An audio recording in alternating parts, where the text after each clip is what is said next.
Hey guys, welcome to my channel Quiz Garden. आज हम बात करेंगे टर्टल वाइन प्लांट के बारे में। मेरे पास दो टाइप के टर्टल वाइन है। एक ये मेरे पास एवरग्रीन वाली टर्टल वाइन है और एक नॉर्मल वाली। ये बहुत सारे कलरों में पाई जाती है, जैसे कि येलो, पिंक, ग्रीन और भी बहुत सारे में। और देखिए मेरी जो ये वाली है, इसके नीचे से लीफ पर्पल है और ऊपर से ग्रीन है।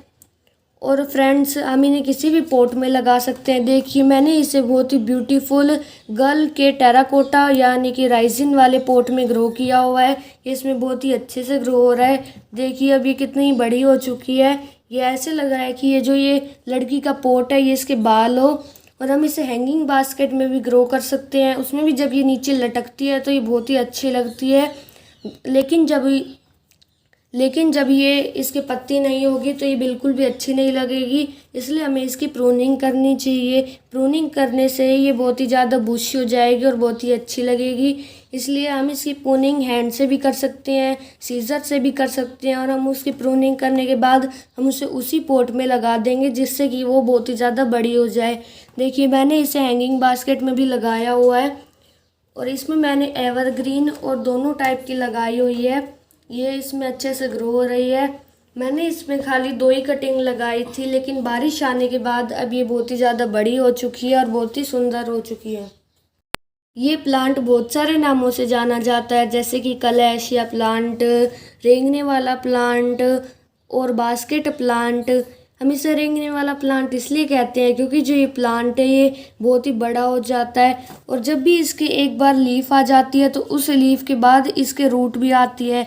देखिए इसके हर लीफ के बाद रूट मिलेगी, उससे हम कट करके कभी भी नया प्लांट ग्रो कर सकते हैं। और ये एक सदाबहार का प्लांट है, इसलिए हम इसकी कटिंग कभी भी ग्रो कर सकते हैं। और अगर हम इसकी कटिंग एक बार ग्रो कर लेते हैं तो ये पूरे साल हमारे घर में बना रहता है, अच्छे से ग्रो करता है। ये प्लांट 4 इंच की लंबाई तक बढ़ सकता है। और वैसे तो ये एक इंडोर प्लांट है, लेकिन ये सेमी शेड एरिया में भी बहुत ही अच्छे से ग्रो करता है। और अगर हमें इसे बहुत ही ज़्यादा बूशी बनाना है, बहुत ही अच्छा बनाना है, तो हमें इसके लिए कुछ चीज़ों का ध्यान रखना पड़ेगा, जैसे कि इसका फर्टिलाइज़र, इसका टेम्परेचर, इसकी नमी और इसके ड्रेनेज होल सिस्टम का। अगर हम इन सब का ध्यान रखेंगे तो ये प्लांट बहुत ही अच्छा हो जाएगा, बहुत ही बूशी हो जाएगा। इस प्लांट को गर्म टेम्परेचर पसंद है, इसलिए ये गर्मियों में बहुत ही अच्छे से ग्रो करता है, बहुत ही बड़ा हो जाता है। वैसे तो ये प्लांट सर्दियों में भी सरवाइव कर जाता है, लेकिन हमें इसे 5 डिग्री सेल्सियस टेम्परेचर में नहीं रखना है, उसमें ये प्लांट ग्रो नहीं कर पाता, जल जाता है। इस प्लांट को नमी वाली मिट्टी पसंद होती है और इसकी मिट्टी वेल ड्रेन होनी चाहिए। इसकी मिट्टी ऐसी होनी चाहिए कि हम इसमें पानी डालें, पानी इसकी रूट को छूकर पोट से बाहर आ जाए, वरना अगर इसकी मिट्टी में पानी रुकेगा तो इसकी रूट खराब होने का डर होता है। और इसकी मिट्टी बनाने के लिए हम इसमें 30% garden soil, 30% cocopeat, 20% river sand और 20% वर्मी कंपोस्ट का यूज़ करेंगे, जिससे ये बहुत ही अच्छे से ग्रो करे। और मैं इसमें कोकोपीट इसलिए डाल रहा हूँ क्योंकि जो ये मेरा प्लांट है इसमें इसकी मिट्टी में नमी बनी रहे। टर्टल वाइन प्लांट को हम छोटे से लेकर बड़े पॉट में ग्रो कर सकते हैं। हमें इसके लिए लंबे पॉट के बजाय हमें इसके लिए चौड़ा पॉट लेना चाहिए, क्योंकि ये प्लांट ऊपर की तरफ नहीं बढ़ता, ये नीचे की तरफ लटकता है। और इसके लिए सबसे बेस्ट होता है वो है हैंगिंग बास्केट, क्योंकि वो ऊंची नहीं है, वो चौड़ी है। और उसमें से जब ये प्लांट लटकता है तो ये बहुत ही खूबसूरत लगता है, बहुत ही सुंदर लगता है। और हमारे घर में जो भी कोई ख़राब कंटेनर होता है या फिर जो कोई बोतल है, हम उसमें भी इस प्लांट को ग्रो कर सकते हैं।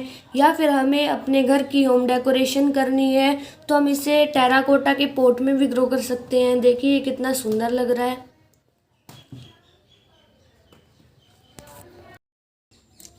Turtle vine plant semi shade area में अच्छे से ग्रो करता है, लेकिन हमें इसे डायरेक्ट सनलाइट में नहीं रखना है। डायरेक्ट सनलाइट में इसकी लीफ जल जाएगी। और हमें इसे रोज़ सुबह की 3 से 4 घंटे की धूप दिखानी है, जिससे कि ये बहुत ही अच्छे से ग्रो करता रहे और जो इसका लीफ का कलर है, शाइन है, वो भी बनी रहे। हमें इस प्लांट को ज़्यादा पानी भी नहीं देना है और कम पानी भी नहीं देना है। अगर हम इसमें ओवर वाटरिंग करते हैं तो इसकी लीफ से येलो होकर ख़राब हो जाती है। और अगर हम इसमें कम पानी देते हैं तो जो इसकी लीव्स है वो सूख कर ख़राब हो जाती है। और हम गर्मियों में इसके ऊपर पानी का स्प्रे करेंगे जिससे ये प्लांट अच्छे से ग्रो करे और इसका शाइन बना रहे। और सर्दियों में हम इसे कम ही पानी देंगे। टर्टल वाइन प्लांट को ज़्यादा फर्टिलाइज़र नहीं चाहिए होता, लेकिन हम महीने में एक बार इसे मुट्ठी भर वर्मी कंपोस्ट देंगे जिससे कि ये बहुत ही अच्छे से ग्रो करे। और हम सर्दियों में इसे बिल्कुल भी फर्टिलाइज़र नहीं देंगे क्योंकि सर्दियों में ये डोरमेंसी पीरियड में चल जाता है, उस टाइम इसकी जो ग्रोथ है वो रुक जाती है। कई बार इस वाइन पर इंसेक्ट्स लग जाते हैं जैसे कि स्नेल, स्पाइडर माइट्स, मिली बग्स।